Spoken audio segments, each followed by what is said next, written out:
অক্ষরের নাম, কিন্তু ওই নামের মধ্যে জমিনের মধ্যে সবচাইতে বড় বড় মহব্বত গুলো আল্লাহ তাআলা ঢুকাইছেন।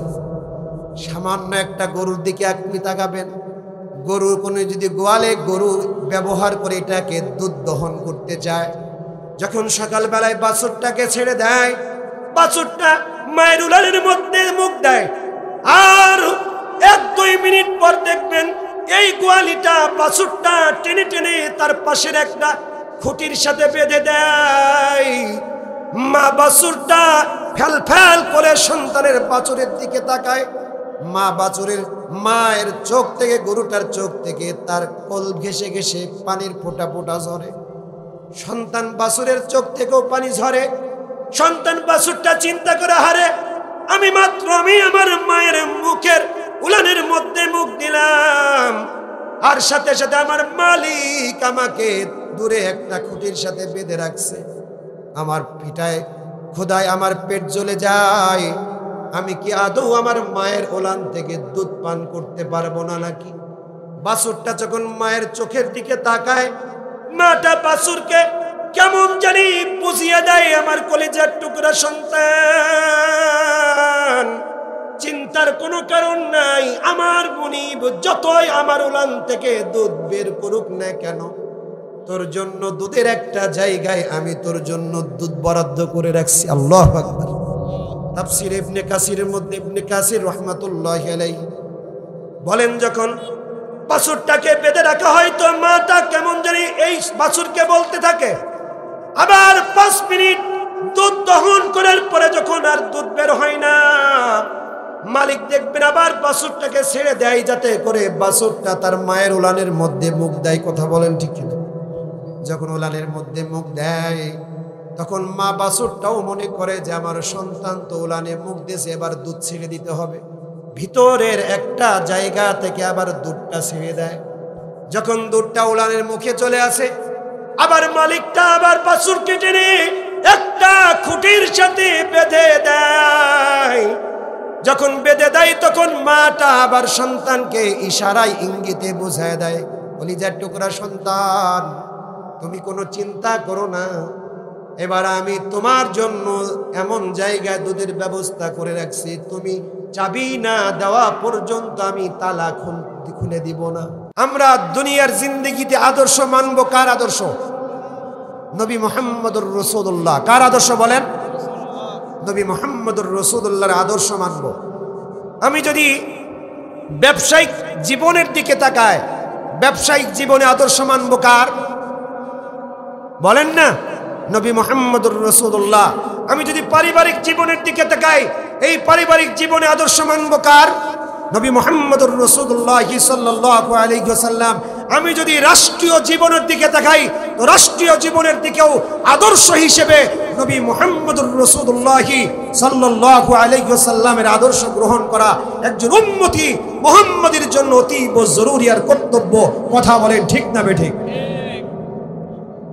আমি যদি আমার লাইফের মধ্যে আমি আদর্শ বানাইলাম মুহাম্মদুর রাসূলুল্লাহকে, কিন্তু পারিবারিক জীবন বানাইলাম পশ্চিমা আদর্শ, রাষ্ট্রীয় জীবন বানাইলাম কার্ল মার্কস লেনিনের উপরের ভিত্তি করে, তো মনে রাখবেন এটা উম্মতি মুহাম্মদীর আদর্শ হতে পারে না।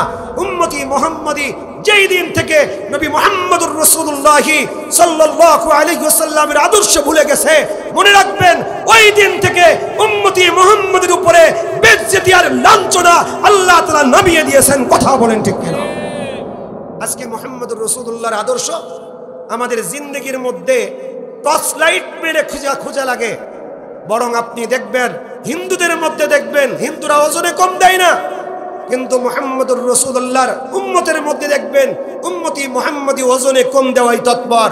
হিন্দুদের মধ্যে দেখবেন দ্রব্যমূল্যের মধ্যে অনেক হিন্দু আছে যে তারা এটাকে ভেজাল দেয় না, কিন্তু উম্মতি মুহাম্মদের মধ্যে অনেক উম্মতি মুহাম্মদী আছে যারা হিন্দুদের মতো আদর্শ গ্রহণ নয়, আমার রসুলের আদর্শ গ্রহণ না করে ভেজাল দ্রব্য দিয়ে তার অপর মুসলমান ভাইকে ধোঁকা দেয়। কিন্তু হিন্দু তো মানে তার রামকৃষ্ণকে, খ্রিস্টানরা মানে যিশু খ্রিস্টকে, কিন্তু মুহাম্মদুর রাসূলুল্লাহ যাদের আদর্শ হওয়ার কথা সেই উম্মতি মুহাম্মদী মুহাম্মদুর রাসূলুল্লাহকে মানতে চায় না। কথা বলেন ঠিক কিনা? কিন্তু মুহাম্মদুর রাসূলুল্লাহ তো আমার আমার নবী, আমার পয়গম্বর মুহাম্মদুর রাসূলুল্লাহ, তিনি আমার আদর্শ। তার আখলাক, তার চরিত্র, তার আদর্শ যদি আমি গ্রহণ করতে পারি, দুনিয়ার জমিনে কখনো এই মুসলমানকে দাবিয়ে রাখা সম্ভব না। এই জন্য আদর্শ হিসেবে গ্রহণ করতে হবে মুহাম্মদুর রাসূলুল্লাহকে। মনে রাখবেন, আফসোসের সাথে বলতে বাধ্য হচ্ছি, আজকে আমরা রাষ্ট্রীয় জীবনেও আদর্শ হিসেবে গ্রহণ করেছি কার্ল মার্কস, লেনিন, গণতন্ত্র, সমাজতন্ত্র, সেকুলারিজম, নাস্তিকতা। এগুলো রাষ্ট্রযন্ত্রের মধ্যে পিষে ফেলে আমরা ওটাকেই অভ্যস্ত হয়ে গেছি। কিন্তু মুহাম্মদুর রাসূলুল্লাহ সাল্লাল্লাহু আলাইহি ওয়াসাল্লামের আদর্শ যদি রাষ্ট্রীয়ভাবেও যদি আমি আমার জিন্দেগির মধ্যে প্রতিষ্ঠিত করতে পারতাম, ও মুসলমান মনে রাখবা, এই রাষ্ট্র সোনার রাষ্ট্রে পরিণত হয়ে যাবে। কথা বলেন ঠিক না বেঠি? যদি মুহাম্মদুর রাসূলুল্লাহ সাল্লাল্লাহু আলাইহি ওয়াসাল্লামের আদর্শ রাষ্ট্রীয়ভাবে যদি প্রতিষ্ঠিত করা যায়, কেমন রাষ্ট্র ছিল আল্লাহর রাসূলের রাষ্ট্রের পরিচালনার, কেমন রাষ্ট্র ছিল? মনে রাখবেন, আল্লাহর রাসূলের হাদিস বুখারীর মধ্যে আসছে, আল্লাহর রাসূলের গোত্রের মধ্যে একজন মেয়ে ছিল যার নাম ছিল ফাতেমা। এই ফাতেমা আল্লাহর রাসূলের মেয়ের নামের সাথে মেয়ের নাম যে ফাতেমা আল মাকসুমিয়া। এই ফাতেমা চুরির কেসে অপরাধী, সেই তাকে হাত কাটা হবে। হাত কাটা হবে আল্লাহর রাসূলের গোত্রের মানুষ। আল্লাহ রসুলকে খবর পাঠানো হলো তার একজন মুহাব্বতের মানুষের মাধ্যমে, উসামা ইবনে যায়েদ। কি খবরটা? যে একটু মুহাম্মদকে বলো না যে ফাতেমা তো তার গোত্রের লোক, যদি ফাতেমার হাত কাটা হয় তাহলে মুহাম্মদুর রাসূলুল্লাহর গোত্রের বদনাম হবে। সুতরাং ফাতেমার হাতটা কোনোভাবেই যদি একটু নিস্তার পাওয়া যায়, মুহাম্মদ চাইলে তো এটাকে মাফ করে দিতে পারে, সে রাষ্ট্রনায়ক। তো উসামা ইবনে যায়েদ আল্লাহর রাসূলের কাছে গেলেন, যে বললেন, গো আল্লাহর পয়গম্বর, ফাতেমার তো হাত কাটার আদেশ হয়তো হয়ে যাবে, কারণ সে চুরির কেসে অপরাধী। আর একটা চোরের হাত কাটার নিয়ম শরীয়ত ইসলাম দিয়েছেন, এটা আল্লাহর বিধান। কার বিধান? আল্লাহর বিধান। আল্লাহর রাসূল সাল্লাল্লাহু আলাইহি ওয়াসাল্লামের কাছে উসামা ইবনে যায়েদ যে বলতেছে, ওগো আল্লাহর পয়গম্বর, ফাতেমার যেহেতু হাত কাটার বিধান তো এসে যাবে, আপনি যদি চান আপনার গোত্রের বংশে বা গোত্রের মানুষ এই ফাতেমা, তার হাতটা হয়তো বেঁচে যাইতে পারে। এটা আমার কথা না, আপনার গোত্রের মানুষগুলো আমাকে দিয়ে আপনার কাছে বলাচ্ছে। আল্লাহর রাসূলের চেহারা রাগে অগ্নিশর্মা হয়ে গেছে, রাসূলের চেহারা রাগে লাল বর্ণ হয়ে গেছে, চোখ দুইটা রাগ যেন বের হয়ে আসতেছে, মণিগুলা ডাক দিয়ে বলতেছে, তারা দিয়ে বলতেছে, এই উসামা, তুমি কি আমাকে আল্লাহর বিধানের ব্যাপারে আমার কাছে সুপারিশ করতে আসছো? আজকে যদি আমার এই ফাতেমার জায়গায় লাউ আন্না ফাতেমাতা বিনতা মুহাম্মাদিন সাল্লাল্লাহু আলাইহি ওয়াসাল্লাম, আমার এই ফাতেমার জায়গায় আমি মুহাম্মদুর রাসূলুল্লাহ সাল্লাল্লাহু আলাইহি ওয়াসাল্লামের কন্যা ফাতেমাও যদি থাকতো, আর সে যদি ফাসারাকা, সে যদি চুরি করত, ফাকাতাতু, আমি তার হাত পর্যন্ত কর্তন করে দিতাম। আল্লাহু আকবার। আল্লাহর রাসূল বলতেছেন, আল্লাহর বিধানের ব্যাপারে কোনো সুপারিশ চলে না। তিনি বলতেছেন, আমার গোত্রের মেয়ে ফাতেমা তো অনেক দূরের ব্যাপার, আমার কন্যা ফাতেমাও যদি আজকে এই চুরির কেসের আসামি হতো, আমি মুহাম্মদুর রাসূলুল্লাহ সাল্লাল্লাহু আলাইহি ওয়াসাল্লাম তার হাতটা পর্যন্ত কেটে দিতাম। এই আদর্শ ছিল নবী মুহাম্মদুর রাসূলুল্লাহর মধ্যে, যে আদর্শ দিয়ে রাষ্ট্র পরিচালনা করছেন। আজকে আমরা 54 বছর পর্যন্ত রাষ্ট্রের দিকে তাকিয়ে আছি। আমরা দেখেছি একজন যায় আর একজন আসে, একজন যায় আর একজন আসে, কোনো পরিবর্তন তো নাই, বরং বার বার বার বার এই জনগণগুলো তাদের রাষ্ট্রযন্ত্রের করাগাছে নিষ্পেষিত হয়ে জাতা করে পিষে মরতেছে।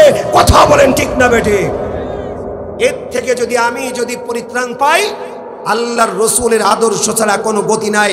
তাই যদি না হবে, তাহলে দেখেন এই কয়েকদিন আগে মাগুরার আসিয়া, তাকে যেইভাবে ধর্ষণ করা হয়েছে বাপ আর ছেলে মিলে, সেই আসিয়া মৃত্যুবরণ করছে, তাকে মেরে ফেলা হয়েছে। তার কবর এখন খুললে তার সবকিছু একদম পাওয়া যাবে না, ভস্ম হয়ে গেছে, কিন্তু তার ধর্ষক এখনো পর্যন্ত এই রাষ্ট্রের মধ্যে জীবিত আছে। কথা বলেন ঠিক কিনা? মুহাম্মাদুর রাসূলুল্লাহ সাল্লাল্লাহু আলাইহি ওয়াসাল্লামের আদর্শ যদি আমরা বাস্তবায়ন করতে পারতাম, রাষ্ট্রের মধ্যে বাস্তবায়ন করতে পারতাম, যেই দিন আসিয়া দর্শিত হয়েছে ওই দিন তার দর্শকের জবান জিহ্বা টেনে জমিন থেকে উৎখাত করে দিতাম। কথা বলেন ঠিক কিনা? আমাদের আদর্শ মুহাম্মাদের আদর্শ নাই। এইজন্য নিয়ামত মুহাম্মাদুর রাসূলুল্লাহ আমাদের জন্য নিয়ামত। আমাদের কি শিখাইছেন এগুলা? যে আমি যদি শুধুমাত্র ঈমান, শুধুমাত্র নামাজ কালামের মধ্যে আল্লাহর রাসূলের আদর্শ খুঁজলাম, ব্যবসার মধ্যে রাসূলের আদর্শ নাই, আমি পারিবারিক জিন্দেগিতে রাসূলের আদর্শ নাই, তাহলে আল্লাহ তাআলার কাছে কিয়ামতের ময়দানে আপনাকে জবাবদিহিতার আওতায় আসতে হবে। সেই মুহাম্মদুর রাসূলুল্লাহ সাল্লাল্লাহু আলাইহি ওয়াসাল্লাম কিছু কথা এই পৃথিবীর কিছু সন্তানদেরকে বলে গেছেন, এবং আল্লাহ তাআলা পবিত্র কোরআনুল কারীমের মধ্যে কিছু কথা সন্তানদের জন্য রেখে গেছেন। তার উপরেই কিছু কথা আজকে আপনাদের সামনে সংক্ষিপ্ত বলতে চাই। প্রথমে এই কথাগুলো কেন বললাম? কারণ নিয়ামত তো আল্লাহর পয়গম্বর, তো পয়গম্বরের কথা তো মিথ্যা হতে পারে না, পয়গম্বরের কথা তো সত্য হবে, আল্লাহর কথা তো মিথ্যা হতে পারে না, আল্লাহর কথা তো সত্যই হবে। যদি পয়গম্বরের কথা আর আল্লাহর কথাকে গ্রহণ করতে পারি, জমিনের মধ্যে আল্লাহর কাছে আমার চাইতে বেশি ভালোবাসার গোলাম আর কেউ হতে পারে না। কথা বলেন ঠিক না বেঠিক? এই জন্য আল্লাহ রাসূল সাল্লাল্লাহু আলাইহি ওয়াসাল্লামের কথার উপর এবং আল্লাহর কথাকে কেন্দ্র করেই আমি জমিনের কিছু কথা সন্তানদেরকে বলতে চাই। এই জমিনের মধ্যে আপনার আমার পরিবারের মধ্যে সবচাইতে ভালোবাসার মানুষের নাম হলো মা আর বাবা। কি বলেন? মা আর বাবা ভালোবাসার মানুষ। যে মানুষগুলোর সাথে সম্পর্ক রাখবেন তাদের হাত আল্লাহর কাছে উঠবে, তো আল্লাহ তাআলা তাদের হাতের বদৌলতে সন্তানের গুনাহগুলোকেও মাফ করে দেয়। সুবহানাল্লাহ বলেন। মা বাবার সাথে সম্পর্ক সন্তানের কেমন হওয়া উচিত? সন্তান যদি মা বাপকে খেদমত করে তাহলে লাভটা কি? আমার আলোচনার আজকে টপিকসটা হলো এইটাই।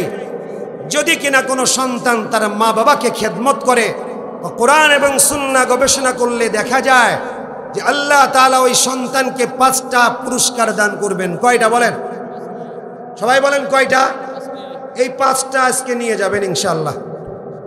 আপনি যদি আপনার বাপ মাকে খেদমত করেন তাহলে আল্লাহ তাআলা আপনাকে 5টা পুরস্কার দান করবেন। এ কারণে আল্লাহ তাআলা বলেন, ওয়া কাদা রাব্বুকা আল্লা তা'বুদু ইল্লা ইয়্যাহ, ওয়া কাদা রাব্বুকা আল্লা তা'বুদু ইল্লা ইয়্যাহু ওয়া বিল ওয়ালিদাইনি ইহসানা ইম্মা ইয়াবলুগান্না ইনদাকাল কিবারা আহাদুহুমা আও কিলাহুমা ফালা তাকুল লাহুমা উফফিন ওয়া লা তানহারহুমা ওয়া কুল লাহুমা কওলান কারীমা। জমিনের সন্তানদেরকে আল্লাহ তাআলা ডাক দিয়ে বলতেছেন, এই পৃথিবীর গোলাম, জমিনের মধ্যে তুমি তোমার মা বাবার সাথে সব সময় ভালো আচরণ করবা, জিন্দেগিতে মা বাবার সাথে খারাপ আচরণ করবা না। আল্লাহ তাআলা বলেন, তুমি তোমার মা বাবার মধ্যে যদি কোনো মা বাবাকে যদি বার্ধক্যে পেয়ে যাও, 2 জনকে পাও অথবা 1 জনকে পাও, তোমার মা তোমাকে লালন পালন করছে জমিনের মধ্যে, কিন্তু আজকে মাটা 80 বছরের বৃদ্ধা, মা বাবা 80 বছরের একজন বৃদ্ধ মানুষ, মাটা ঠিক মতো হাঁটতে পারে না, বাবাটা ঠিক মতো কথা বলতে পারে না। এমন পর্যায়ে তোমার বাপ মা যদি চলে যায়, খবরদার খবরদার, তুমি তোমার মা বাবার সাথে খারাপ আচরণ করো না। ওয়াবিল ওয়ালিদাইনি ইহসানা, সুন্দর একটা আচরণ করো যাতে করে মা বাবা তোমার উপরে খুশি হইয়া যায়। কারণ মা বাবা যদি সন্তানের উপরে খুশি হয়ে যায়, জমিনের মধ্যে কে খুশি হবে তা জানি না। মা বাবা যদি সন্তানের উপরে খুশি হয়ে যায় তো আল্লাহর পয়গম্বর বলেন আল্লাহ তাআলা ওই সন্তানের উপরে খুশি হয়ে যায়। সুবহানাল্লাহ। রিজাল রব্বি বিরিজাল ওয়ালিদাইন। মা বাবার সন্তুষ্টির মধ্যে কার সন্তুষ্টি বলেন? আওয়াজ দিয়ে বলেন কার সন্তুষ্টি? আল্লাহর সন্তুষ্টি। মা বাবার সন্তুষ্টির মধ্যে আল্লাহ তাআলা সন্তুষ্টি রাখছেন যে মা বাবাকে খিদমত করো, তো আমি আল্লাহ তাআলা তোমার উপরে খুশি হয়ে যাব। পীর সাহেবের কাছে যে দোয়া চাওয়ার দরকার নেই, মাজারে গিয়ে দোয়া চাওয়ার দরকার নেই। মা বাবাকে খুশি করে তার হাত দিয়ে আল্লাহর কাছে একটু উঠাও। মা বাবা যদি দিল থেকে তোমার জন্য দোয়া করে দেয়, কোনো পীরের প্রয়োজন নাই, কোনো মাজারের প্রয়োজন নাই, কোনো ব্যক্তির প্রয়োজন নাই। মা বাবা যদি তোমার জন্য খুশি হয়ে দোয়া করে, জিন্দেগিতে তুমি সফল কামদের অন্তর্ভুক্ত হয়ে যাবে। সুবহানাল্লাহ বলেন না একটু? মা বাবার খেদমত বেশি বেশি করা। হযরতে ওয়াইসুল কুরুনি রাহমাতুল্লাহি আলাইহি অনেক বড় দামি আল্লাহর একজন বুজুর্গ গোলাম ছিলেন। আল্লাহর রসুলের জামানায় আসছেন, কিন্তু রসুলের সাথে সাক্ষাৎ হয় নাই। ওয়াইসুল কুরুনি রাহমাতুল্লাহি আলাইহি আল্লাহর রসুলের কাছে চিঠি লিখছেন, ওগো আল্লাহর পয়গম্বর, আমি আপনার সাথে সাক্ষাৎ করতে চাই, কিন্তু আমার মা খুব অসুস্থ। আল্লাহর পয়গম্বর বলতেছেন, ও ওয়াইসুল কুরনি, আমার সাথে এই মুহূর্তে তোমার সাক্ষাতের প্রয়োজন নাই, তুমি তোমার মায়ের খেদমত করো। রাসূলের সাক্ষাতের চাইতে মায়ের খেদমতটাকে প্রাধান্য দিয়েছেন নবী মুহাম্মদুর রাসূলুল্লাহ সাল্লাল্লাহু আলাইহি ওয়াসাল্লাম। আমার সাথে সাক্ষাতের প্রয়োজন নাই, মাকে খেদমত করো। আল্লাহ রাসূলের কাছে একজন সাহাবী আসছেন, হযরতে মুআবিয়া ইবনে সুলাইম রাদিয়াল্লাহু তাআলা আনহু। তিনি এসে বলতেছেন, ওগো আল্লাহর পয়গম্বর, আমি আপনার সাথে জিহাদের ময়দানে ইন কুনতু তুরিদু ফিল জিহাদি মাকা, আমি আপনার সাথে জিহাদের ময়দানে জিহাদ করতে চাই। আমার উদ্দেশ্য হলো আল্লাহ এবং আল্লাহর রাজি আর খুশি অর্জন করা। যখন এই কথা বলছে, আল্লাহর রাসূল বলতেছেন, আহাইয়াতুর উম্মুক, তোমার মা কি জীবিত আছে? বলে আছে। বলে জিহাদের প্রয়োজন নাই, তুমি তোমার মায়ের খেদমত করো। সুবহানাল্লাহ বিহামদি। আল্লাহ রাসূল মা বাবাকে খেদমত করাটা কতটা প্রাধান্য দিয়েছেন জমিনের সন্তানদের জন্য। যে সন্তানগুলো আজকে মা বাবাকে দেখলেই নাক ছিটকায়, নতুন বউ ঘরে আসলে নতুন বউয়ের কান ভাঙানিতে মা বাবাকে মারধর করে, এমন সন্তান জমিনের মধ্যে আছে না নাই? কিন্তু আল্লাহ তাআলা বলতেছেন, জমিনের মধ্যে মা বাবার খেদমত তুমি করবা, মা বাবাকে কষ্ট দিবা না। কুল্লাকুমা কওলান কারীমা,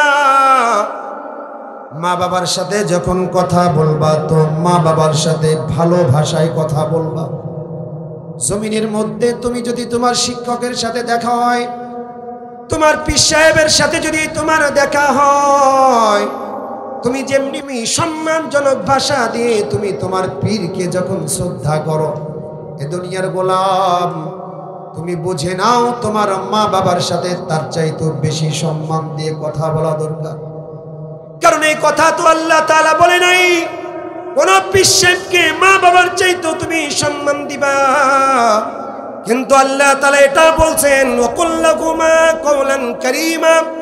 হে দুনিয়ার সন্তানের দল, হে দুনিয়ার গোলাম, তুমি যখন তোমার মা বাবার সাথে কথা বলবা, তখন তুমি তোমার মা বাবার সাথে ভাষাটা সবচাইতে উন্নত মানের ভাষা ব্যবহার করবা।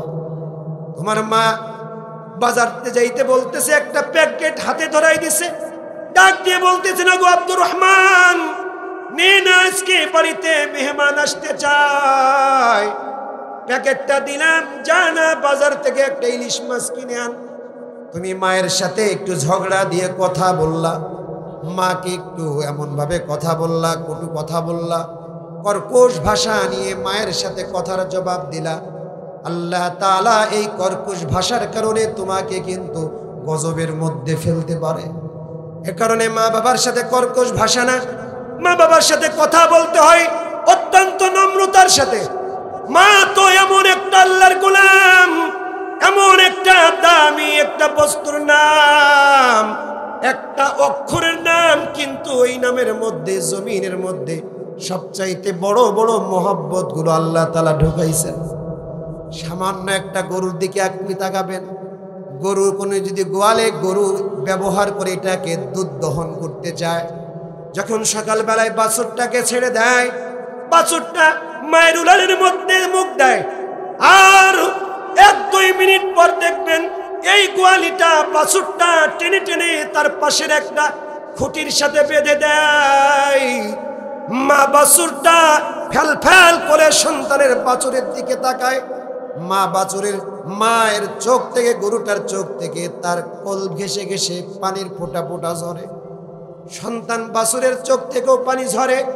সন্তান বাছুরটা চিন্তা করে, হারে আমি আমার মায়ের মুখের উলানের মধ্যে মুখ দিলাম, আর সাথে সাথে আমার মালিক আমাকে দূরে একটা খুঁটির সাথে বেঁধে রাখছে।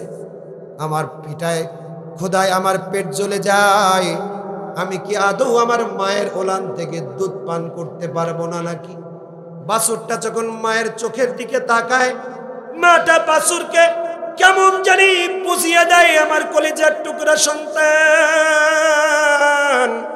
চিন্তার কোনো কারণ নাই। আমার মুনিব যতই আমার উলান থেকে দুধ বের করুক না কেন, তোর জন্য দুধের একটা জায়গায় আমি তোর জন্য দুধ বরাদ্দ করে রাখছি। আল্লাহু আকবার। তাফসীর ইবনে কাসিরের মধ্যে ইবনে কাসির রাহমাতুল্লাহি আলাইহি বলেন, যখন বাছুরটাকে বেঁধে রাখা হয় তো মাটা কেমন জানি এই বাছুরকে বলতে থাকে। আবার 5 মিনিট দুধ দহন করার পরে যখন আর দুধ বের হয় না, মালিক দেখবেন আবার বাছুরটাকে ছেড়ে দেয়, যাতে করে বাছুরটা তার মায়ের উলানের মধ্যে মুখ দেয়। কথা বলেন ঠিক কিনা? যখন উলানের মধ্যে মুখ দেয় তখন মা বাছুরটাও মনে করে যে আমার সন্তান তো উলানে মুখ দিয়েছে, এবার দুধ ছেড়ে দিতে হবে। ভিতরের একটা জায়গা থেকে আবার দুধটা ছেড়ে দেয়। যখন দুধটা উলানের মুখে চলে আসে, আবার মালিকটা আবার বাছুরকে টেনে একটা খুঁটির সাথে বেঁধে দেয়। যখন বেঁধে দেয় তখন মাটা আবার সন্তানকে ইশারায় ইঙ্গিতে বোঝায় দেয়, কলিজার টুকরা সন্তান, তুমি কোনো চিন্তা করো না, এবার আমি তোমার জন্য এমন জায়গায় দুধের ব্যবস্থা করে রাখছি, তুমি চাবি না দেওয়া পর্যন্ত আমি তালা খুলে দিব না। কিছুক্ষণ পর যখন আবার মুনিব এই বাছুরটাকে আবার ছেড়ে দেয়, মায়ের উলানের মধ্যে মুখ দেয়, মা বাছুরটা কিন্তু ভিতর থেকে দুধ বের করে না। কিন্তু চাবি যখন দেয়, চাবিটা কি? তাফসীরের মধ্যে মুফাসসির ইকরামরা বলেন, বাচ্চা বাছুরটা যখন মায়ের উলানের মধ্যে মুখ দিয়ে উপরের দিকে গোতা দেয়, আসে না? যখন বাছুরটা উপরের দিকে গোতা দেয় তো মা বাছুরটা বুঝে যায় যে আমার সন্তান আমাকে চাবি দিতেছে। সাথে সাথে উলানের একটা জায়গায় রাখা দুধটা আবার সন্তান বাছুরের জন্য ছেড়ে যায়। এই যে সন্তানের জন্য মায়ের মহব্বত দুনিয়ার মানুষের মধ্যেই শুধু নয়, এটা প্রাণীদের মধ্যে আল্লাহ তাআলা দান করছেন। মায়ের মধ্যে আল্লাহ তাআলা একটু বেশি দান করছেন। হযরতে শেখ সাদ রাহমাতুল্লাহি আলাইহি বলেন, আল্লাহ তাআলা মহব্বত নামক একটা দামি বস্তু তৈরি করছেন। এটাকে 100 ভাগে ভাগ করছেন। 99 ভাগ মহব্বত আল্লাহ তাআলা নিজের কাছে রাখছেন, আর 1 ভাগ মহব্বত আল্লাহ তাআলা তার এটাকে আবার 100 ভাগে ভাগ করছেন। 99 ভাগ মহব্বত নবী মুহাম্মদুর রাসূলুল্লাহ সাল্লাল্লাহু আলাইহি ওয়াসাল্লামের মধ্যে দিয়েছেন, আর 1 ভাগ মহব্বত থেকে আল্লাহ তাআলা গোটা পৃথিবীর মানব জাতির মধ্যে বন্টন করছেন। শুধু মানব জাতিকে শুধু নয়, গোটা পৃথিবীর প্রাণীদের মধ্যে আল্লাহ তাআলা বন্টন করে দিয়েছেন। কিন্তু একরকম বন্টন করে নাই রে গোলাম, আল্লাহ তাআলা মায়ের দিলের মধ্যে একটু মহব্বতটা বেশি দিয়েছেন। এ কারণে আল্লাহ তাআলা দেখবেন মায়ের একটু ধৈর্য শক্তি বেশি দিয়েছেন। সন্তান জমিনের মধ্যে আগমন করবে, মা 3 জায়গায় কষ্ট করে, অনেক জায়গায় কষ্ট করে, কিন্তু বড় বড় 3 জায়গায় কষ্ট করে। এ কারণে আল্লাহ তাআলার রাসূলের কাছে একজন সাহাবী এসে ডাক দিয়ে বলতেছেন, ওগো আল্লাহর পয়গম্বর, আমার কাছ থেকে খেদমত পাওয়ার বেশি হকদার কি? আল্লাহর রাসূল বলেন, তোমার মা। বলে এরপরে কে? বলে তোমার মা। এরপরে কে? বলে এরপরও হলো তোমার মা। আল্লাহর পয়গম্বরকে আবার বলেন এরপরে কে? চতুর্থ পর্যায়ে আল্লাহর পয়গম্বর বলে তোমার বাবা। তার মানে 3 ভাগ আল্লাহর পয়গম্বর দিবেন মাকে, আর 1 ভাগ আল্লাহর পয়গম্বর দিবেন তার বাবাকে। কথা বলেন ঠিক কিনা? মুফাসসিররা বলেন এই যে 3 ভাগ খেদমতের হকদার মাকে বানাইছেন কেন জানোনি? কারণ মা জমিনের মধ্যে সন্তানকে আগমনের ক্ষেত্রে মা বড় বড় 3টা জায়গায় সন্তানের জন্য কষ্ট করে। যখন সন্তান মায়ের গর্ভের মধ্যে আসে, মায়ের গর্ভের মধ্যে আসার সাথে সাথে যখন মা টের পেয়ে যায়, মা তখন কিছুই মুখে ভালো লাগে না, সব স্বাদগুলো মা থেকে দূরে সরে যায়। রান্নাঘরে গেলে মা রাঁধতে পারে না, হলুদের গন্ধ আর পেঁয়াজের গন্ধে মা বমি করে দেয়। খাবার টেবিলে পর্যন্ত মা বমি করে, কিন্তু সন্তানের জন্য কোনো বদদুয়া নেই। স্বামী যদি বলে আমি তো তোমার জন্য কেমন যেন একটা পেরেশানির কারণ হয়ে দিলাম, কিন্তু স্বামীকে অফ করিয়ে রেখে মা আবার বলে না না, আমার মালিক আমাকে তো একটা নিয়ামত দান করছেন। সন্তানের জন্য মা খেতে পারে না, কিন্তু মায়ের দিলের মধ্যে সন্তানের জন্য কোনো খারাপ আর বদগুমানি নাই, বরং আল্লাহর কাছে বারবার নামাজের পাটিতে বসে বসে দোয়া করে, আল্লাহ জমিনের মধ্যে আমার সন্তানকে একটু ভালো ভালো তুমি ভালোভাবে এনে দিও, কারণ এই সন্তানের জবান থেকে আমি আমার মা ডাকটা শুনতে চাই। সন্তানের প্রতি মায়ের মহব্বত আল্লাহ তাআলা এত বেশি দান করেছেন যে সন্তান যতই কষ্ট পেটের মধ্যে দিক না কেন, মা চোখ থেকে পানি ঝরায়, মা পেটের মধ্যে বেদনা শুরু হয়ে যায়, তবুও সন্তানের জন্য এক মুহূর্তের জন্য মা বদদুয়া করে না। কথা বলেন ঠিক কিনা? একবারের জন্য মা বদদুয়া করে না। যেই মাকে পেটের মধ্যে এত লাথাইলাম, এত বেশি মায়ের নাড়ি নিয়ে খেলা করলাম, টানা হেসরা করলাম, মা ঘুমাইছে রাতের বেলায়, প্রত্যেকটা মানুষ ঘুমন্ত, কিন্তু রাতের অন্ধকারে 3টার সময় মা জেগে গিয়ে মা তখন ওই প্রেগনেন্ট অবস্থায় ঘরের মধ্যে পায়চারি করতেছে আর আল্লাহর কাছে দোয়া করতেছে, ও মালিক আমার মা, আমার সন্তান আমার পেটের মধ্যে যতই কষ্ট দিক না কেন, আমার সন্তানকে তুমি কষ্ট দিও না। সুবহানাল্লাহ বলেন একটু। মা প্রথম কষ্ট, মা 2 নম্বর কষ্ট ডেলিভারির কষ্ট। মা যখন ডেলিভারিতে যায়, ওটির মধ্যে নেওয়া হয়, দেখবেন সমস্ত মায়েরা তার স্বামীর হাতটা ধরে বলে, স্বামী কতদিন তোমার সাথে সংসার করলাম, আমি তো যাইতেছি আমার সন্তান জমিনের মধ্যে আসবে, এটা আমার জন্য খুশির কারণ, কিন্তু সাথে সাথে তো আমি ভয়ও পাই, যদি এই অপারেশন থিয়েটার থেকে যদি আমার জিন্দা বডিটা না এসে যদি আমার মুর্দা লাশটা বের হয়, তো স্বামী তোমার কাছে মাফি চাইতেছি, তোমার সাথে যদি কোনো প্রকারের কোনো ভুল ত্রুটি করে থাকি আমাকে মাফ করে দিও। ডেলিভারির সময়, ডেলিভারির জন্য ওটিতে যাওয়ার সময় অধিকাংশ মা তার স্বামীকে এই কথাগুলো বলে। কথা বলেন ঠিক কিনা? মা জানে এই অপারেশন থিয়েটার থেকে আমি বের হতেও পারি না পারি, এটা মা জানে, মৃত্যু অবধারিত, এটা মা জানে। এরপরেও কোনো মা তার সন্তানকে মারে না, বরং নিজে মারা যায়, সন্তানকে জমিনের মধ্যে এনে দেয়। আল্লাহর কাছে বলে, আল্লাহ আমার সন্তানকে জমিনের মধ্যে এনে দিও, প্রয়োজনে আমাকে তুমি নিয়ে যাও, আমার সন্তানকে, আমার কলিজার টুকরাকে তুমি মেরে ফেলো না, আমার কলিজার টুকরাকে এই জমিনের এই আলো বাতাসের মধ্যে তুমি তাকে সুস্থতার সাথে এনে দিও। পারতপক্ষে তুমি যদি নিতেই চাও, তুমি আমি মায়ের জানটা নিয়ে যাও। জমিনের প্রত্যেকটা মা তার সন্তানের জন্য ভাষাগুলো হয় এমন, কিন্তু আজকে অনেক সন্তান আছে যে সন্তান বউ ঘরের মধ্যে আসার কারণে যেই মা বাবাগুলো ছোট্টবেলায় তার পাটা সন্তানের পা বানাইছে, তার হাতটা সন্তানের হাত বানাইছে, তার পকেটটা সন্তানের পকেট বানাইছে, তার জবানটা সন্তানের জবান বানাইছে, তার চোখটা সন্তানের চোখ বানাইছে, আজকে মা বৃদ্ধ হয়ে গেছে, তার বউয়ের কান ভাঙানির কারণে সন্তান মা বাবাকে দূরে বৃদ্ধাশ্রমে পাঠায়। আছে না নাই? আওয়াজ দিয়ে বলেন, আছে না নাই? আছে। কুলাঙ্গার সন্তান এগুলা, যারা বউয়ের কান ভাঙানিতে মাকে কষ্ট দেয়, বাবাকে কষ্ট দেয়। মনে রাখবেন, আপনার বউয়ের কথাই যদি আপনার দিলের মধ্যে মনে হয় আপনার বাবা খারাপ, আপনার মা খারাপ, তাহলে আমি আপনাকে বলবো, যেই মা 40 বছর ধরে আপনার বাবার সংসার করলো, এই মা অতদিন পর্যন্ত আপনার কাছে খারাপ হলো না। 2 বছর আপনি বিয়ে করলেন, 2 মাস আপনি বিয়ে করলেন, 40 বছরে যেই মা খারাপ হইতে পারে নাই, 2 মাসে ওই মা আপনার কাছে খারাপ। মনে রাখবেন, খারাপ আপনার মা না, খারাপ আপনার বউ। কথা বলেন ঠিক কিনা? 2 মাসে আপনার মা আপনার কাছে খারাপ বানাই দিল। এইরকম অসংখ্য বউ জমিনের মধ্যে আছে না নাই? আবার অনেক বউ আছে তারা শাশুড়িকে নিজের মায়ের মতো সম্মান করে, অনেক আছে। এই জন্য সন্তানদেরকে বলবো, মা বাবাকে খুব বেশি বেশি করে মহব্বত করা, খুব বেশি প্রাধান্য দেওয়া। যদি কিনা মা বাবাকে খেদমত করেন, 5টি পুরস্কারের 1 নম্বর পুরস্কার হলো আল্লাহ তাআলা হায়াতের মধ্যে বরকত বাড়ায় দিবেন। সুবহানাল্লাহ বলেন। হায়াতের মধ্যে কি দিবেন বলেন?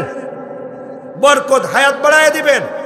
হায়াতের জন্য আমরা দোয়া করি, আল্লাহ তুমি আমার হায়াতটাকে বাড়ায় দাও। মায়ের খেদমত করেন, বাবার খেদমত করেন, আল্লাহ তাআলা হায়াতের মধ্যে বরকত বাড়ায় দিবেন। এবার 2 নম্বর, যদি মা বাবাকে আপনি খেদমত করেন, 2 নম্বর হলো মাল সম্পদ গুলো আল্লাহ বাড়ায় দিবেন। কারণ জমিনের মধ্যে মাল সম্পদ বাড়ানোর মালিক কি? আওয়াজ দিয়ে বলেন কে? আল্লাহ ছাড়া তো জমিনে আপনার মাল সম্পদ কেউ বাড়াই দিতে পারে না। জমিনের মধ্যে এমন কোন পাবলিক নেই যে আপনাকে সম্পদশালী বানাবেন। এই দুনিয়ার গোলাম, আজকে অনেক আল্লাহর গোলামকে 2 চোখ ভরে আমি এই 40 বছরে দেখেছি। অনেক আল্লাহর গোলাম আছেন যারা 2 বছর আগে ভ্যান চালাইতো, কিন্তু এখন কোটিপতি আছে না নাই? আবার অনেক আল্লাহর গোলাম দেখা যায় এখন কোটিপতি, 2 বছর পরে দেখবেন এটা ফকির হয়ে গেছে। তার মানে দুনিয়ার মানুষ আপনাকে কোটিপতি বানাইতে পারে না। দুনিয়ার মানুষ আপনাকে মাল সম্পদের মালিক বানানোর ক্ষমতা নাই। মাল সম্পদের মালিক বানানোর ক্ষমতা একমাত্র কার? আওয়াজ দিয়ে বলেন কার? যে আল্লাহর মাল সম্পদ বাড়ানোর ক্ষমতা, সেই আল্লাহই তো যেন বুঝাইতেছেন। হযরতে আশরাফ আলী থানভী রাহমাতুল্লাহি আলাইহি বলেন, যদি তুমি মাল সম্পদের মালিক হতে চাও, এই দুনিয়ার গোলাম, তুমি যদি মাল সম্পদের মালিক হতে চাও, ঘরের মধ্যে চলে যাও আর মা বাবার খেদমতে লেগে যাও। মা বাবারকে যদি খুশি করতে পারো তো তোমাকে আল্লাহ তাআলা সম্পদ আর মালের মালিক বানায় দিবেন। সুবহানাল্লাহ। 2 নম্বর, মাল সম্পদের মালিক বানাবেন। রিজিকের মধ্যে বরকত বাড়াবেন, হায়াতের মধ্যে বরকত বাড়াবেন, মালের মধ্যে বরকত বাড়াবেন কে? আল্লাহ। আল্লাহ রাসূল বলেন, মান সাররাহু আইয়ুবসাতালাহু ফি রিজকিহি ওয়া আইয়ুনসালাহু ফি আসরি ফালাম ইয়াসির রাহিমা। যদি কোনো আল্লাহর গোলাম হায়াতের মধ্যে, রিজিকের মধ্যে বরকত পেতে চায়, সে যেন আত্মীয়তার বন্ধনটাকে মজবুত করে। কিসের বন্ধন? সবচাইতে আপনার কাছের আত্মীয় কে? আপনার মা বাবা। সবচাইতে আপনার কাছের এবং সর্বশ্রেষ্ঠ আত্মীয় হলো আপনার মা, আপনার বাবা। আপনি আপনার মা বাবাকে খেদমত করেন, মা বাবাকে সম্মান করেন, জমিনের মধ্যে সম্পদ বাড়িয়ে দেওয়ার ঘোষণা আল্লাহ তাআলা দান করছেন। 3 নম্বর, যদি পিতামাতাকে আপনি খেদমত করেন, 3 নম্বর পুরস্কার আল্লাহ তাআলা আপনাকে দিবেন। সম্মানজনক চেয়ার আল্লাহ তাআলা জমিনের মধ্যে আপনাকে দান করবেন। টাকা দিয়ে সম্মানের চেয়ার কেনার দরকার নাই রে গোলাম। কারণ টাকা দিয়ে সম্মানের চেয়ার কিনলে একটা সময় পর মানুষ লাথি মেরে চেয়ার থেকে বের করে দেয়। কথা বলেন ঠিক কিনা? কিন্তু দিল থেকে যদি মা বাবাকে খেদমত করেন, আল্লাহর পক্ষ থেকে যদি সম্মানের চেয়ার আপনার জন্য বরাদ্দ হয়ে যায়, ওই যে বরাদ্দ হইবে আল্লাহর পক্ষ থেকে, দুনিয়ার কোনো ব্যক্তি ওখানে লাথি মেরে সরিয়ে দেওয়ার কোনো ক্ষমতা রাখে না। এ কারণে মা বাবাকে খেদমত করেন। সম্মানের চেয়ারে যাওয়ার জন্য দেখবেন এমন একটা সময় আছে, সাক্ষ্য প্রদান করে সম্মানের চেয়ারে যায়। তার মানে ভোট ভোট ভোট, সাক্ষ্য প্রদান করে সম্মানের চেয়ার দেখতে চাই। নির্বাচনে দাঁড়াইছে তো চলে যায় শাহজালালের মাজারে। মাজারে নির্বাচনের একটা লিফলেট মাজারের মধ্যে ফেলে দেয়। ফেলে দিয়ে এবার মাজারওয়ালার কাছে চাই, আমাকে একটু এমপি বানাও, মন্ত্রী বানাও। এরকম নির্বাচনের মধ্যে এমন কিছু ক্যান্ডিডেট আছে না নাই? শাহজালালের মাজারে যে আপনি এমপি হতে চান, মনের বাসনা আপনি প্রয়োগ করেন। এ দুনিয়ার গোলাম বলে গেলাম, কোন মাজার, কখনো কোন মাজারের ব্যক্তি, কোন কবরের ব্যক্তিগুলা, মুর্দাগুলা দুনিয়ার কোন মানুষকে জমিনের মধ্যে সম্মান দেওয়ার মালিক হতে পারে না। বরংস আমি সবসময় বলি, শাহজালাল রহমাতুল্লাহি আলাইহি এই জমিনের মধ্যে আগমন করছেন, এই বাংলাদেশের জমিনে আগমন করছেন, সে দ্বীনের খিদমত করছেন, দ্বীনের দাওয়াত দিয়ে দায়ী হয়েছেন, জমিনের মধ্যে আল্লাহওয়ালা ব্যক্তিতে পরিণত হয়েছেন ঠিক। কিন্তু আপনি আমি কেউ বুকে হাত দিয়ে বলতে পারবো নাকি শাহজালাল রহমাতুল্লাহি আলাইহি কবরের মধ্যে জান্নাত পাইছেন? বলতে পারবেন? এটা আমাদের মনের ধারণা। আল্লাহ তাআলা তাকে আল্লাহর ওলি বানাইছেন, এ কারণে আল্লাহ তাআলা তাকে জান্নাত দিবেন দোয়া করি, কিন্তু জান্নাত দিবেন এই চিন্তা তো আমাদের নাই। আল্লাহ তাআলা তাকে জান্নাত দিয়ে দিবেন এমন একটা আজম বিল জাজমরে অন্তর দিয়ে আমি কথা বলার ক্ষমতা রাখি না। যেই ব্যক্তি এখনো পর্যন্ত জান্নাত পাইছে কি পাই নাই, এটার বাদ বিচার করার ক্ষমতাই যার ভিতরে আল্লাহ দেয় নাই, ওই ব্যক্তি কেমনে আপনাকে জমিনের মধ্যে সম্মানজনক চেয়ার এনে দেবে আমার বোধগম্য না। এ কারণে জমিনের গোলামদেরকে বলি, গোলাম যদি তুমি নির্বাচনে দাঁড়াও, তাহলে নির্বাচনে জয়লাভ করতে চাও, যাও না আল্লাহর কাছে রাতের বেলায় নামাজের মধ্যে তুমি আল্লাহর কাছে চাও, আর ঘরে চলে যাও, মা বাবাকে খেদমত করো, মায়ের কাছে যে বলো, মা রে তুমি ছাড়া জমিনের মধ্যে কোনো অবলম্বন নাই, আমার জন্য রাতের বেলায় তুমি একটু আল্লাহর কাছে একটু ফরিয়াদ করো, তোমার দোয়ার বদৌলতে হইতে পারে আল্লাহ তাআলা আমি সন্তানকে জমিনের মধ্যে একটা সম্মানজনক চেয়ার আল্লাহ তাআলা বরাদ্দ দেওয়ার ক্ষমতা রাখিয়ে দিতে পারে। আল্লাহু আকবার, আল্লাহু আকবার।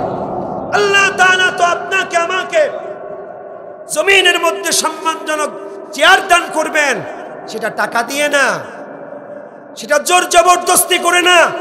জোর জবরদস্তি করে সম্মানজনক চেয়ার নিলে 5 বছর 16 বছর 18 বছর পর মানুষ লাথি মেরে বের করে দেয়। যেমনটা আমরা দেখতে পেয়েছি, এই দু চোখ ভরে আমরা অনেক কিছু দেখেছি, সামনেও দেখব।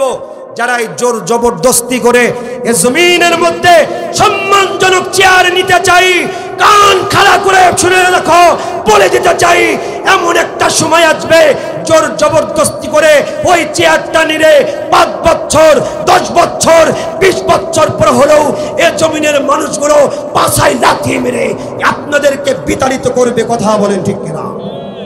কারণ জমিনের মধ্যে আমরা দেখেছি এগুলা, জমিনের মধ্যে আমরা দেখেছি এগুলা। জোর জবরদস্তি করে চেয়ার নেওয়ার মধ্যে কোনো বড়ত্ব নাই, বরং আপনি আপনার মা বাবাকে খেদমত করেন, সম্মানজনক চেয়ার দিবেন কে? সুতরাং আল্লাহ তাআলা ঘোষণা করছেন, নবী বলছেন, আপনি মায়ের খেদমতে লেগে যান, মাকে সম্মান দেন, বাবাকে সম্মান দেন, সম্মানজনক চেয়ারে আল্লাহ তাআলা আপনাকে বসান। 3 নম্বর, সম্মানজনক চেয়ারে আল্লাহ তাআলা আপনাকে বসাবেন। এবার আসেন 4 নম্বর, আল্লাহ তাআলা দুনিয়াতে আপনার সন্তানগুলোকে আল্লাহ তাআলা জিম্মাদারি নেবেন যে আপনার সন্তানগুলোকে মানুষের মতো মানুষ বানায় দিবেন। সুবহানাল্লাহ। এখানে অনেক বাপ মা আছে যাদের সন্তানগুলো সব মানুষের মতো মানুষ হয় নাই, সন্তানগুলো হয়েছে গাঞ্জাখোর, ইয়াবাখোর, সন্তানগুলো হয়েছে র্যাপিস্ট, সন্তানগুলো হয়েছে ছিনতাইকারী। এমন সন্তানের পিতামাতা জমিনের মধ্যে আসে না নাই? এই পিতামাতার দিলের মধ্যে খুব মনে হয় খুব আনন্দের ঢেউ খেলে নাকি সন্তানের জন্য মায়ের বা বাবার মাথাগুলো হেট হয়ে যায়? হেট হয়ে যায়। এই সন্তানের পিতামাতার দিলের মধ্যে একটা আলাদা কষ্ট, আমার সন্তান তো আমার মতো হয় নাই, মানুষের মতো মানুষ হয় নাই। আপনি বলে গেলাম আপনার সন্তান ভবিষ্যতে যদি মানুষ বানাইতে চান, ঘরে চলে যাও, মা বাবাকে খেদমত করো, মা বাবার খেদমতের জন্য মধ্যেই আপনার সন্তানকে লালন পালন করে মানুষের মতো মানুষ বানানোর জিম্মাদারি আল্লাহ তাআলা নিয়ে নেবেন ইনশাআল্লাহ। কাজ করতে হবে কি? আপনি আপনার মা বাবার খেদমত করবেন। আমি প্রায় জায়গায় একটা ঘটনা উল্লেখ করি। কয়েকদিন আগে আমি আমার মসজিদে আলোচনা করতেছিলাম, সৌদি আরবের একটা বিচারকের সাক্ষাৎকার, এটা বলেই শেষ করে দিই, সময়ও শেষ। সৌদি আরবে একজন বিচারকের সাক্ষাৎকার নেওয়া হয়েছে কয়েক বছর আগের কথা, যে সাক্ষাৎকার দেওয়ার পর গোটা সৌদি আরবের মানুষ চোখের পানি ফেলেছে। বিচারকের কাছে একটা রেডিও টেলিভিশনের যারা কি বলে আরজে, এরা সাক্ষাৎকার নিছে। তো বিচারক বলতেছে, গতকালকে আমার কাছে এমন একটা বিচার আসছে যে বিচারের কারণে আমি পুরোটাই তাজ্জব হয়ে গেছি, এ জমিনের মধ্যে এমন পরিবারও আছে। তো জিজ্ঞাসা করা হচ্ছে কি বিচার আসছে? বলে একজন ছোট ভাই তার বড় ভাইয়ের বিরুদ্ধে আদালতে বিচার দিয়েছে, আদালতের প্রার্থী হয়েছে যে আমি আমার বড় ভাইয়ের বিরুদ্ধে আমি মামলা করব। তো মামলাটা কি? আমি যখন জিজ্ঞাসা করলাম মামলা কি, তো ছোট ভাই বলতেছে আমার বাবা নাই, ছোট্টবেলা থেকে আমার বড় ভাই আমাকে লালন পালন করছে, শিক্ষিত বানাইছে। আজকে আমার বড় ভাইয়ের মাসিক ইনকাম কম, আমি এখন শিক্ষিত হয়ে বড় হয়েছি, চাকরি করি, আমার মাসিক ইনকাম বড় ভাইয়ের চাইতে 3 গুণ বেশি। কিন্তু আদালত, আমি আমার মাকে এই 18 বছর ধরে মাকে খেদমত করতে পারি না, কারণ আমার বড় ভাই আমার মাকে তার কাছে রেখে খেদমত করে, আমাকে খেদমত করার সুযোগ দেয় না। তাই আমি আদালতের দ্বার প্রান্তে আসছি যে আমার মাকে আমার কাছে দেওয়া হোক, আমি আমার মায়ের খেদমত করে আমি আমার মায়ের নিচের জান্নাতটা ক্রয় করতে চাই। বাংলাদেশের জমিনে এইরকম সন্তান পাওয়া খুব কঠিন, যে মাকে খেদমত করতে চাই, এ কারণে আদালতে মামলা ঢুকছে। বরং আমাদের আদালতগুলোতে যে যাবেন, যে দেখবেন মামলাগুলোতে এমন যে ছোট ভাই বড় ভাইয়ের বিরুদ্ধে মামলা করছে কি, যে বড় ভাই ছোট ভাইকে তার বাবার সম্পত্তি থেকে বঞ্চিত করছে, তাই ছোট ভাই বড় ভাইয়ের বিরুদ্ধে মামলা ঠুকে দিচ্ছে। এগুলোই তো বেশি। কিন্তু বিচারক ডাক দিয়ে বলতেছে, ছোট ভাই যখন ডাক দিয়ে বলতেছে, সম্মানিত বিচারক, আমার বড় ভাই 18 বছর ধরে আমার মাকে লালন পালন করতেছে, আমার বাবা জমিনের থেকে বিদায় নিছে, তো আমার বড় ভাই আমার বাবার স্থানটা অর্জন করে আমাকে বাবার মতো লালন পালন করছে। ছোট্টবেলা থেকে আমাকে মানুষের মতো মানুষ করবার জন্য সে কি না তৎপর। আমার বড় ভাই অর্থ খরচ করে আমাকে বড় বড় স্কুলে কলেজে পড়াইছে। জিন্দেগিতে বড় ভাই কখনো আমাকে কটু কথা বলে নাই। আমার বড় ভাই আমার মাকেও লালন পালন করছে, জিন্দেগিতে মাকে একটু কষ্ট পর্যন্ত দেয় নাই। কিন্তু আমি জানি আল্লাহ রাসূল বলছেন, আল জান্নাতু তাহতা আকদামিল উম্মাত। আল্লাহর পয়গম্বর বলেন, ও দুনিয়ার সন্তানেরা শোনো, তোমার মা বাবা তোমার মায়ের পায়ের নিচে আমি আল্লাহ তাআলা, আল্লাহর পয়গম্বর বলেন আল্লাহ তাআলা তোমার মায়ের পায়ের নিচে জান্নাত রাখছে। আল্লাহু আকবার। এই যে আল্লাহ রাসূলের হাদিস, আল্লাহ তাআলার পয়গম্বর বলছেন, সম্মানিত বিচারক, 18 বছর ধরে আমার ভাইটা জান্নাত কুরায়ের কাজে ব্যস্ত, কিন্তু আমি তো এখন অনেক টাকা কামাই, আমার ভাইয়ের চাইতেও 3 গুণ টাকা আমি অর্জন করি। আমি আপনাকে বলে দিতে চাই, মামলাটা দিলাম এই কারণেই, আপনি আমার মাকে আমার কাছে দিয়ে দেন, এমনকি আমার ভাইকেও আমার কাছেই দিয়ে দেন। দুজনকেই আমি আমার অর্থ দিয়ে লালন পালন করতে চাই, মহব্বত করতে চাই। বিচারক তো তাজ্জব হয়ে গেছেন, কেমন বিচার, কেমন মামলা। সন্তানকে ডাক দিয়ে বলতেছে, না না, যাও যাও, তুমি তোমার ভাইকে ডেকে আনো, মাকে ডেকে আনো। মাকে যখন সামনে আনছেন, ভাইকে আনছেন, ভাইকে মাকে ডাক দিয়ে বিচারক সবকিছু শুনছেন। এবার আদালত মাকে ডাক দিয়ে বলতেছেন, মা, তোমার সত্য সন্তান আমার কাছে আদালতে বিচার দিয়েছে তোমার বড় সন্তানের বিরুদ্ধে। ও মা, বলো না তুমি তোমার কোন সন্তানের ঘরে থাকতে চাও? সন্তানটা একবার বড় সন্তান, মাটা একবার বড় সন্তানের দিকে তাকায়, আর একবার ছোট সন্তানের চোখের দিকে মা নজর দেয়। মায়ের চোখ থেকে দরদর করে পানি ঝরে যায়। বড় সন্তানের দিকে মা তাকায়, তো বড় সন্তান চোখ থেকে ঝরঝর করে পানি ছেড়ে দেয়। বলে, মা গো, 18 বছর ধরে আমি তোমার খেদমতে ছিলাম, পাগল। ও মা, জমিনের মধ্যে এটা আমার অভ্যাসে পরিণত হয়ে গেছে। তুমি যদি আজকে আমার ঘর থেকে ছোট ভাইয়ের ঘরে যাও, তো আমি একদিন টিকতে পারবো না। তুমি আমাকে ফেলে দিও না মা। এদিকে ছোট সন্তানের দিকে যখন তাকাই, তো ছোট সন্তানটা মাকে ডাক দিয়ে বলে, মা রে, ছোট্ট ছিলাম, বুঝি নাই গো, জিন্দেগিতে তোমার খেদমত করার সুযোগ আমার হয় নাই। বড় ভাইটা তোমাকে খেদমত করে জান্নাতটা আগেই কুরাই করছে, কিন্তু মা তুমি বলো তোমার সন্তান হিসেবে তোমার পায়ের নিচেই যে জান্নাতটা আল্লাহ তাআলা রাখছে, এই জান্নাত কি আমি সন্তান হিসেবে পাওয়ার অধিকার রাখি না? তুমি আমার কাছে একটু আসো না, তোমার খেদমত আমি করব। তোমার খেদমত করে আমি জান্নাতের মালিক হতে চাই। যখন কিনা এই কথাগুলো বলতেছে তো আদালত ডাক দিয়ে বলতেছে, মা আপনি বলুন না আপনার কোন সন্তানের কাছে আপনি যাবেন। মাটা বড় আজব একটা জবাব দিয়েছেন। মাটা ডাক দিয়ে বলে, সম্মানিত আদালত, আমার বড় ছেলেটাও সন্তান, ছোট ছেলেটাও কলিজার টুকরা।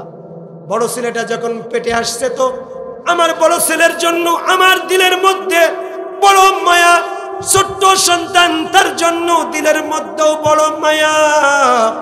আমি আদালতের মধ্যে আমি কোনো একজন সন্তানের নাম নিয়ে ভিন্ন সন্তানকে কষ্ট দিতে পারি না। আপনি যা বিচার করবেন ওটাই আমি মেনে নিব।